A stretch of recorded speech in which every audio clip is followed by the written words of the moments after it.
Hello and welcome to another amazing segment here on Hope TV of Sound Mind. My name is Bryant Collier, your host, and I am so excited that you have joined us again. First, I want to give a big shout out to our senior pastor, our executive director, Dr. E. Dewey Smith. Thank you so much for all you do, Dr. Smith. We appreciate you. And for you, our viewers, we thank you for all of your support. You tune in week after week. What I need you to do is tell us where you're from right there in the comments. We want to know where you're watching from, and then share it with a friend. Tag them, send the link, YouTube, Roku TV, Apple TV, Facebook, Twitch, whatever you're on. We want people to be connected. Today we have an amazing segment, as always, nothing different. A guest today we have is Dr. Dee Monique. Dr. Dee Monique is from Macon, Georgia, hailing from Albany, Georgia, or Camilla, Georgia originally. She is a member of Delta Sigma Theta Sorority Incorporated. She currently serves as the Bibb County School District Homeless and Foster Care Liaison. She has over 20 years of experience with counseling and health. She is an advocate for removing the stigma of counseling from the African American community. Will you please welcome my sister, Dr. Dee Monique? Hey, my sister. How you doing? I am great. I'm so happy you're here with us. Welcome to Hope TV. Thank you for the invitation. It's always I'm so excited. Yes. So, Dr. Dee Monique, which I more formally call her as sis. So if I do that, I'm not being disrespectful. I promise y'all. She and her twin sister Chanel took me in. Dr. Chanel Sweet took me in years ago when I was at Fort Valley State, and they've become my adopted sisters. They were the first ones to make me Uncle B, and I have watched their life through therapy and watched how they have been impactful in their community in that way. And so I wanted to bring Dr. Dee Monique on to talk today about trauma. We started in our last few weeks conversations with Dr. Margie Gill, who you know, about how we have experienced so much trauma, especially one as a community, and then Black women, and just overall. And so what I wanted to start our conversation off with today, how do we handle traumas we've experienced from our childhood life?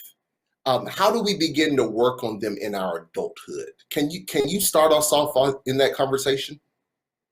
Of course. So the first thing that we have to do to deal with trauma is to identify trauma.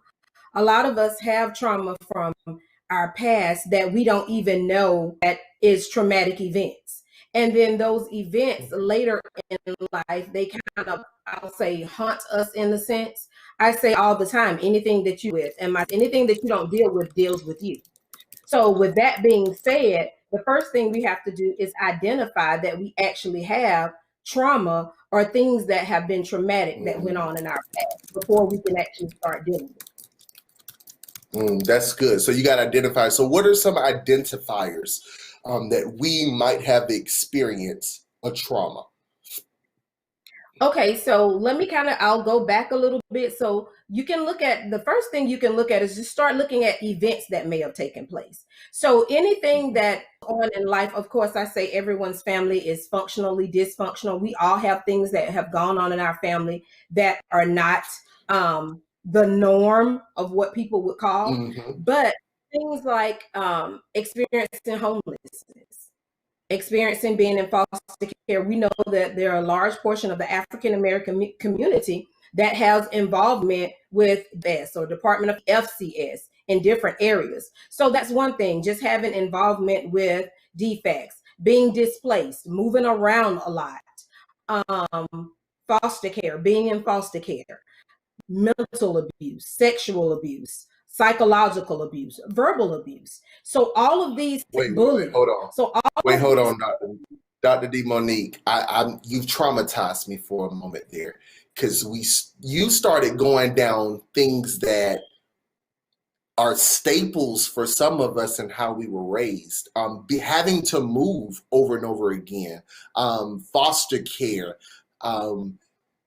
being displaced, split homes, those things can create trauma? Of course, because think about it in this mindset. So you were living in one place, you were going to school in that area, you met friends in the neighborhood, something financial happened, or it could have been a relationship happened, and now I have to move. Now I'm on the other side of town, having to learn new friends. Now I become the new girl. So not only am I the new girl in the neighborhood, now I'm the new girl at the school. And so now I have to adjust to being the new girl. And everyone knows that the new girl gets treated differently than the girls that's Right, around the block, that's around the right, way. right. So in public housing, because a stigma is attached to living, you're the girl from the projects. You know what I'm saying? So Mm-hmm, all of those things mm-hmm, create trauma because those are things that other kids can use to be verbally abusive to you, to bully you.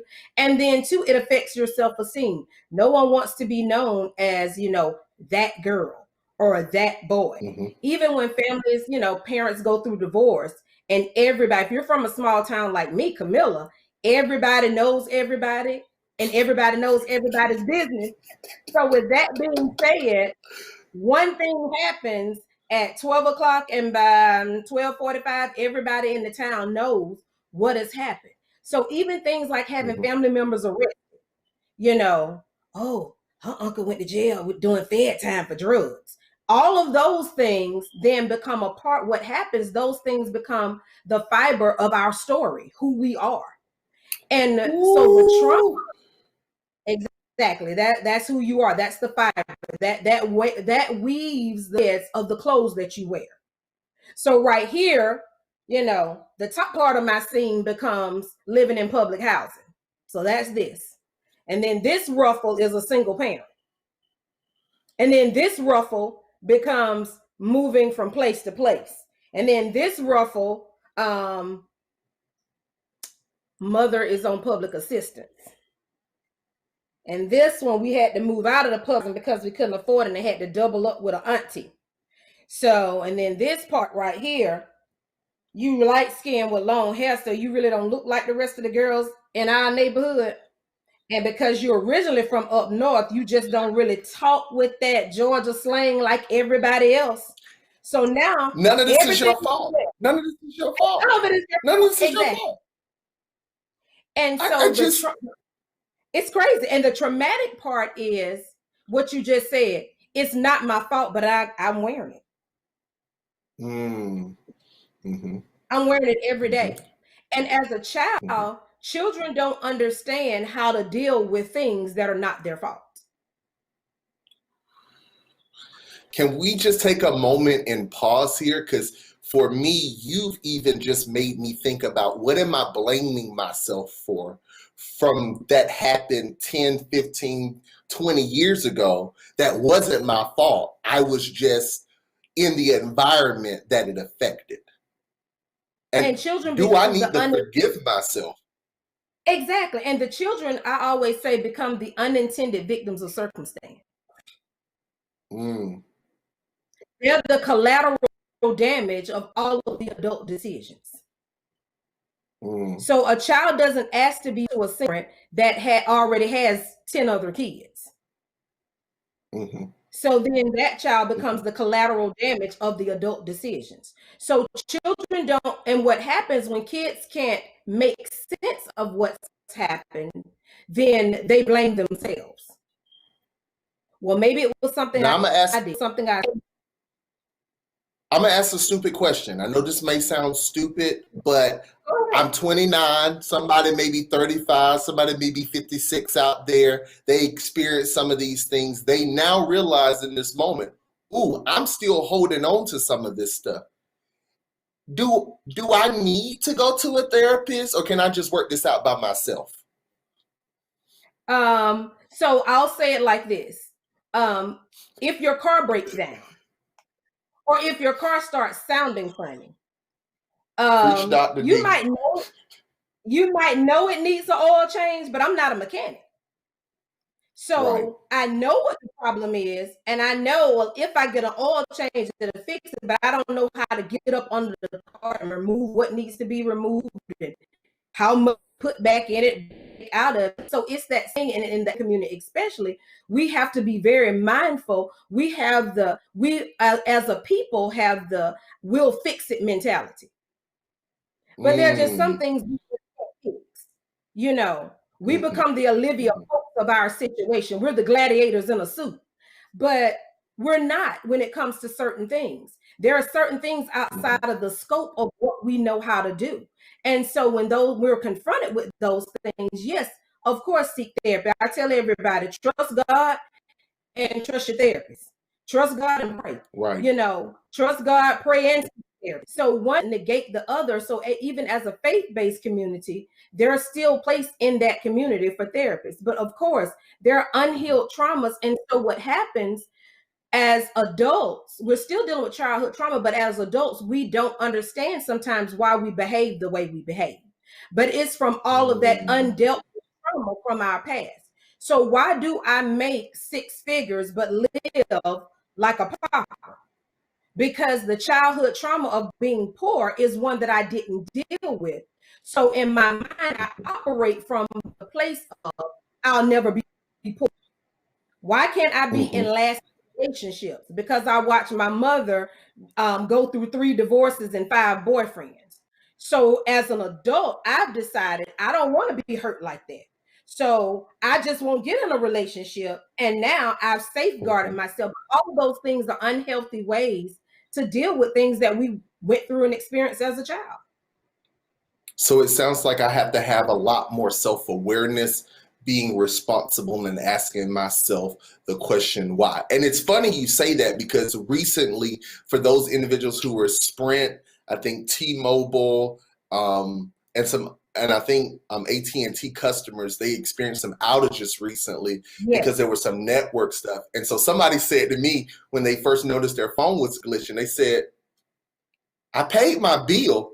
And what was crazy is that was the first thought about something messing up. It wasn't, are there outages in the community? Are there other people experiencing this? But it was like an instant, oh, but did I pay my bill? I paid my bill. And I think that's kind of what you're talking about. Like, so we grew up with things getting shut off. And so now it's like, oh, I paid my bill. I think I paid my bill.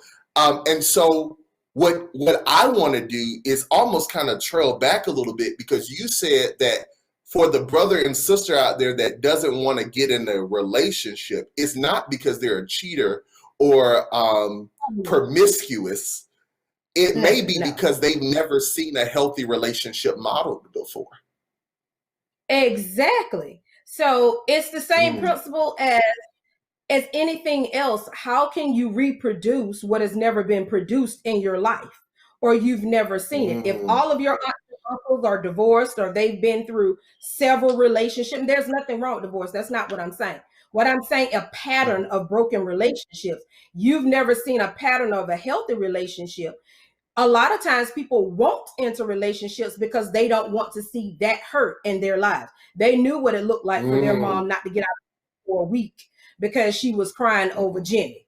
So, that's not going to be me. That's a sign of weakness. So I'll never be in a position where I'm crying over a man for a week. So then I wrap myself in career, or I wrap myself in church, or I just stay busy doing other things because I don't want to become that person.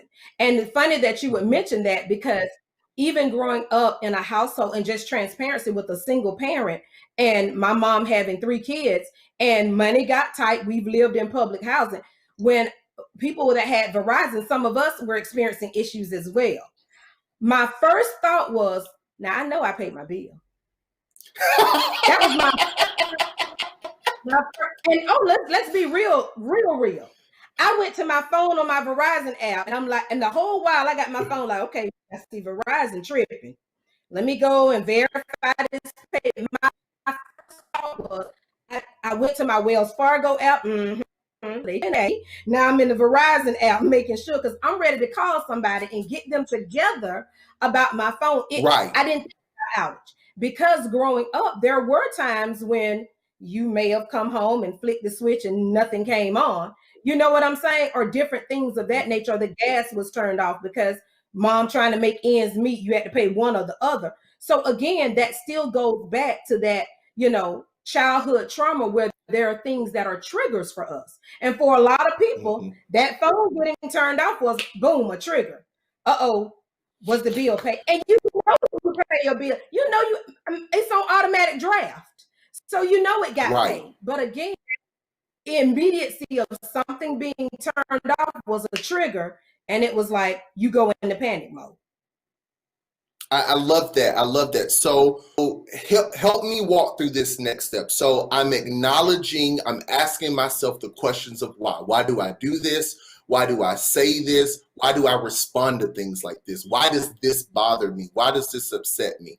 So I figured this out, and I'll be honest with you, a lot of times when we talk about childhood traumas, we think about molestation, we think about rape, we think about physical and domestic abuse and being around it. But a lot of times these other things like being displaced, being moved around, struggle meals, not having clothing, being bullied, things like that, not having an internal effect with us. Why do you think that doesn't get as much importance, or importance isn't pushed on that as much as the other ones?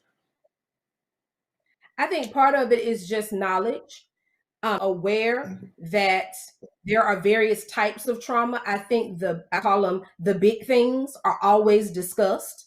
And so as a community, just as a nation as a whole, a lot of times we don't reckon there are traumas that children experience other than sexual abuse, physical abuse, or verbal abuse, because those are the things that we see in the media. We see DFACS taking kids for physical abuse or molestation, but we don't hear about the large number of homeless students that are couch surfing, and the large number of students that are in the foster care system, the large number of kids that are in neglected and delinquent facilities. Those are, the unsung or the untalked about population of students that are experiencing trauma. We talked about bullying was a thing at one time. And when I say it was a thing, it's still a thing. It's just not the thing that we choose to discuss. So everybody was doing huge anti-bullying campaigns. But what politicians didn't realize is it didn't go away. You just stopped talking about it. So it's still there. You just chose to move on to zero tolerance policies because guns in school became more important than the girl in the bathroom jacking somebody up for her shoes or her purse. So you just move on to something different. But in actuality, the whole No Child Left Behind, we started focusing more on testing than on the kids. So the kids that really needed us to wrap our arms around them were the kids that got left behind. But they were good test takers. They were just emotionally destroyed. But I can perform on that test for you. And so now I have someone who is now an adult, because No Child Left Behind was while I was in school, in high school, or middle school. So now I'm a functioning adult in society. And now I, in a position of power and influence, now take away opportunities from people that remind me of my bully. And now I am creating a toxic environment for somebody else because I was bullied. Oh, of course, it's a cycle. It's a dangerous cycle because what happens, either one or two things happen. We shy away from the things that were like the things that created trauma, or we're drawn to the things. So, and let me give you a good example. You'll see a woman that's been in a relationship with 5 men and all of them are abusive. And it's like, but you go back and look at patterns. Her mom was in abusive relationships. Her grandmother was in abusive relationships. All of her aunts were in abusive relationships. So it's the pathology of those things. And then that woman wondered, why do I always date men that beat me? What is it about me? And it's the pathology of it. You didn't deal with the pathology of where did it come from? How did this start? Because what happened early on, you were communicated that it's okay for someone to violate you physically. You didn't know that as a child, but when it happened and you watch your parents stay in the relationship, then the communication is you're not valued enough for someone not to put their hands on you and that not be okay. So you don't walk away because you don't have a picture of someone walking away. You have the picture. I hope this is good for everybody. I hope this is good for everybody. I hope y'all are getting into this. Let us know what you're thinking. If you have questions, put those in the comments. We want to know, because I think what the reality is, Dr. Dee Monique, is that we think that we grew up in our 20s, 30s, 40s, like that was our defining moment. But these things that happened to us in our childhood that we just brush off. I know I'm gonna catch some flack for this, but some people had real life Maddie Moss Clarks in their life. And the viral video out now that the preacher's saying, is this what y'all practice? And so for some people, that might have been traumatic for them. And now that's why they're not in the church anymore. And I think for our culture, we were talking about this with Dr. Gill last week, we have become accustomed to torture and trauma, and we give a trophy for it. And I don't know, and that kind of leads us in the next part of this conversation. So for us now, those of us now that are raising kids, we are mothers, fathers, grandparents, aunties, uncles, older siblings. What can we do to protect this next generation that's coming up with some of our cultural habits? Well, the biggest thing, like I said, is awareness, making them aware, and then with this generation say, hey, I didn't get it all right. There are some things that I'm still working on, because a lot of times we present ourselves as having it all together. And so then you present a picture of an unobtainable lifestyle. Because one thing about this generation, they're honest in saying, I ain't all the way there yet. I'm just keeping it 100. And they do keep it 100. Oh, I put that on everything. And that's the truth.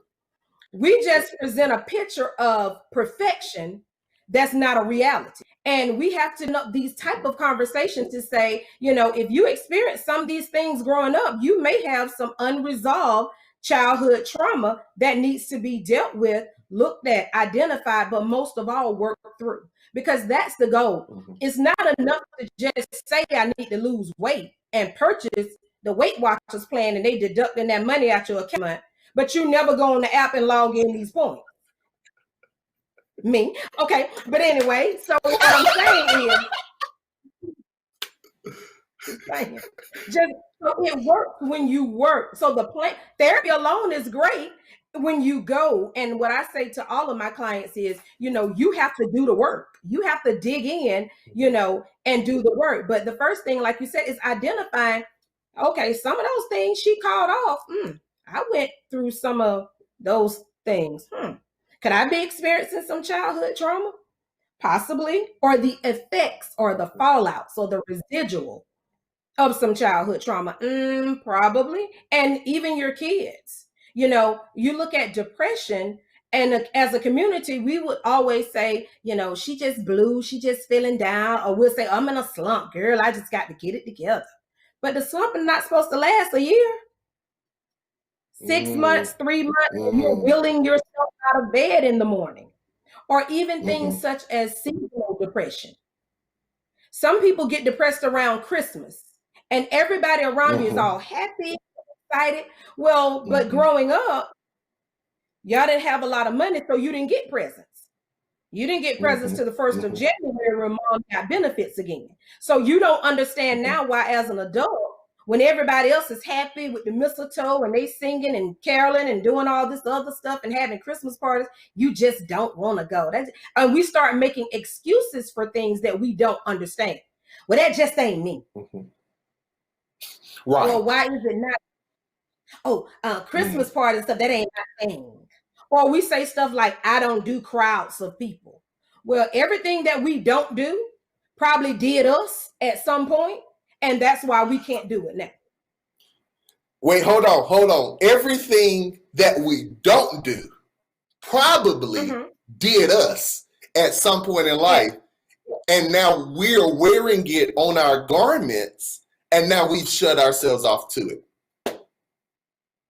Exactly. We just won't acknowledge not doing to be able to see that, oh, some people say, I hate birthdays. Huh? And I know people that say that. I hate birthdays. Could it be? And this is not for everyone. So let me say this. It's me. And it's not for everyone. So I want everyone to know this is not a wholesale approach. I'm not saying this is everyone. But for some people, they hated birthdays because they never had a birthday party. They never got a cake. They never got celebrated. So what happened, life communicated to you that the day you were born is not important to anybody. So if a life communicates that it's not important, how do I internalize that it is important? Because life has communicated to me that it's not worth celebrating. Then as an adult, when I say, I don't do birthdays, don't do anything for my birthdays, it's only because in childhood, my life and the people around me, the circumstances, if your parents didn't have the money to buy the birthday cakes and to do the big, birthdays, then that's why I don't do birthdays. Another thing I'll say this, I wondered why I have a 13-year-old. And I wonder, at some point, because as therapists, we still have work to do. Let me be clear. We do our own work. I would have these huge, extravagant birthday parties. And Bryant, I mean, full-blown productions for birthday parties, thousands of dollars. Now, part of it is I'm over the top, and I love being over the top. But the other part is growing up. Embrace who you are. But the other part, doing the work, I realized growing up, my mother didn't have the kind of money to have those type of birthday parties. And then having a twin, even if I got a cake, I was sharing it with somebody else. You got it. So you didn't hit a whole nother. That thing right there is real. Having to share. Having to share. So why, for Kennedy's birthday, she gets the cake that'll feed 200 people when I probably only over for the party. I'm living now. I had to realize I'm giving things that I never got, not necessarily stuff that she even wants. Right. But where did it come from? So it came from a trauma. Now, our time is running out. We're going to have to do a part 2 of this. Don't worry, people. We're going to bring Dr. Dee Monique back. As we get ready to leave and close out this segment, I want to ask a question. As a therapist, with your last thoughts, as a therapist, when you find people who have faced some type of trauma and they're wearing it, it's in them, and they've been carrying it for 20, 30 years, what do you say when they don't want to do the work or take the responsibility to actually take ownership and face some of those things? Well, the work is only effective when you want to do it. So you have to be mentally ready to do the work. So it only works when you're ready to work. Loss works when you're ready to change diet, when you're ready to exercise. Therapy works when you're willing to do the work. But the first part is just acknowledging there might be some things that I need to sit with someone and kind of dissect. I call it an autopsy of your life. You autopsy different stages of your life. My elementary years, my middle school years, my high school years, my college years. And if something is in an autopsy, they start weighing all the organs. Well, maybe this part is just weighing a little heavy. So that means that's something I need to look into. When they're doing an autopsy and everything looks fine, they close the person back up and then they're ready to, give you to your family to be buried. When you're doing an autopsy of your life, when you start finding some things that are weighing a little heavy, then that means what happens then, the person that's doing the medical examiner says, let me look deeper into why these lungs seem a little shriveled. Let me look into why the heart, and that's what we have to do for ourselves. When we find those things after we're autopsying our lives in different stages, then to look further to see where those things came from and how we can resolve them. Well, thank you so much, Dr. Dee Monique. I am so grateful you are here. If you want to find Dr. Dee Monique, go to her Facebook page, Dr. Dee Monique. It's on your screen. You can get in touch with her there. We're going to bring you back, Dr. Dee Monique. Thank you so much for being with us on today. And for you, our audience, thank you so much for tuning in again. If you know someone that needs to hear this, I want you to tag them right now. They can watch it later, but we want to spread this knowledge, not just for our community of race and color, but even faith-based community, because you can have Jesus and a therapist. With that in mind, thank you so much for tuning in to another segment of Sound. We will see you next time. Until then, take care.